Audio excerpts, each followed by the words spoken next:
بسم الله والصلاة والسلام على رسول الله. شلونكم حبايبي؟ يا رب الكل يكون بخير وصحة وعافية. جيناكم اليوم فيديو جديد. اليوم عندي السنوات حماتي الله يرحمها برحمته الواسعة ويعوضها الجنة يا ربي. اليوم الذكرى الأولى إلها، أول سنة إلها، دار عليها سنة. حبايبي اليوم أني أسوي ثواب. أني راح أكمل ماما هيك يصير، راح يصير الفيديو عليك. لا أصور عرض يلا، بس انتي هيك يصير حتى لا يجي شيء. يلا حاني حوخر عنك. اليوم حبيبتي بنتي مريضة سودة علي عبالي تصورني، بس اليوم هاي صار ماركتين الفيديو برعايتي.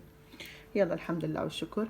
بنات أني حسوي ثواب إن شاء الله جعل واصل يا ربي.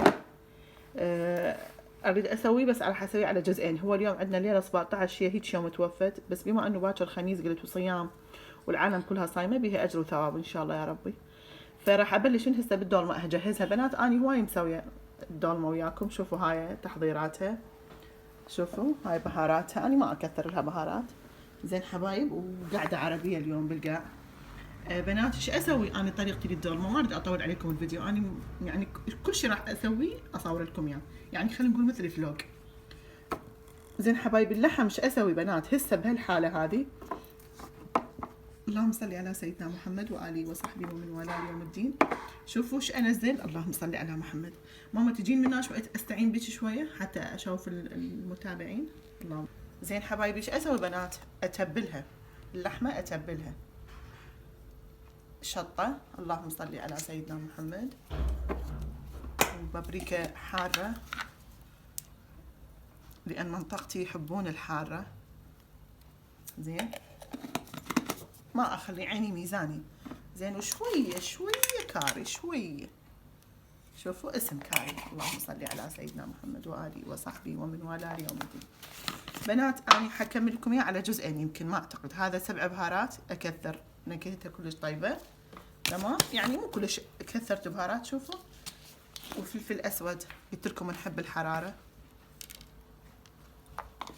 او بالاحرى منطقتي اللي اني اوزع لهم يحبون الحراره. واذب لها الليمون دوزي كلش كافي. وهسه ايش راح اسوي بنات؟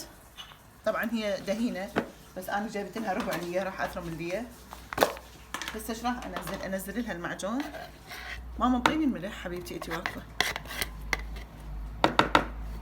معجون كميتها الوفيره والملح. بسم الله الرحمن الرحيم. اللهم صل على محمد وعلى الفاتحه على روح الاموات اني اهلها والملائكه الصالحين يهديهم.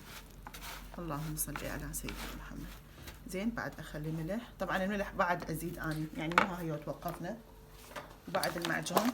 وهسه ابدي اثرم الكرفس، اثرم البصل. بس ما راح اعتقد اثرم بايدي، اعتقد بالمحضره اليوم، استعانه بالمحضره. زين حبايبي، هاي تتبيلتي للحم، وراح ابدي اثرم باقي المواد واخبط وياها. هسه بنات شوفوا ما شاء الله تبارك الرحمن. قلت لكم اني ما اوفيكم كل الاحداث لان كل هالطرق اني مسويتها. هاي الحشوه اللي اني حفرتها باذنجان وشجر وفلفل وبصل، هذا اللي احنا نحبه بنات، وسلق اكيد. وهاي حشوتنا وهذا قدرنا. زين حبايبي، هسه اكملها وهم اوافيكم بالاحداث. هسه بنات شوفوا ما شاء الله تبارك الرحمن. لفيت هذا القدر. اللهم صل على سيدنا محمد واله وصحبه ومن والاه يوم الدين. شوفوا بعد احتاج ورق عنب، انتظر ان شاء الله بالليل الحج يجيب لي وجبه مخلصه من المجمده، ما عندي ورق عنب حبايب. فان شاء الله اكمل هاي عليها ورق عنب لان زادت عندي حشوه هاي بصف اختها، خليتها مشيزتها على الطباخ. زين واكملها بالليل وهم اوافيكم بالاحداث. انتظروني حبايب قلبي. هسه حبايب ما شاء الله تبارك الرحمن، اليوم الثاني عندنا. اللهم صل على سيدنا محمد. قلت لكم راح اسوي هذا الفيديو جزئين. يلا اكمل. اليوم عندي الطرشان ان شاء الله راح اسوي ثواب مع حماتي. اللهم صل على سيدنا محمد. اكيد التصوير برعايتي. هاي علوشة بنات، هاي بقية المسواق انا لسه معجنته. وهذا اللوز، وهذا الفستق، وهذا الكشمش. اللهم صل على سيدنا محمد وآله وصحبه ومن والاه يوم الدين. هذا طحينة المنعنبر، اسوي حلاوات منه اخليه بالثلاجة. زين هذا مسواق لي بقية. وهذا سمن كيلوات عندي انا سمن، بس جبت هذا الدعوة كل زين بنات. زين حبايب بنات، طريقتي الها انقعها بس هي تازة مو قديمة. شوفوا شلونها ما شاء الله تبارك الرحمن. انقيها يعني الجتها الحمر هاي صار فيها حشو، انقيها لكن اغسلها واطبخها لان ما عاجبني انقيها حتى لا تنمرض، اريد ابقيها صحاح. اخذها الاطفال يمسحها اكل خوش طرشانه. عمتي خوش طرشانه هاي من ماهر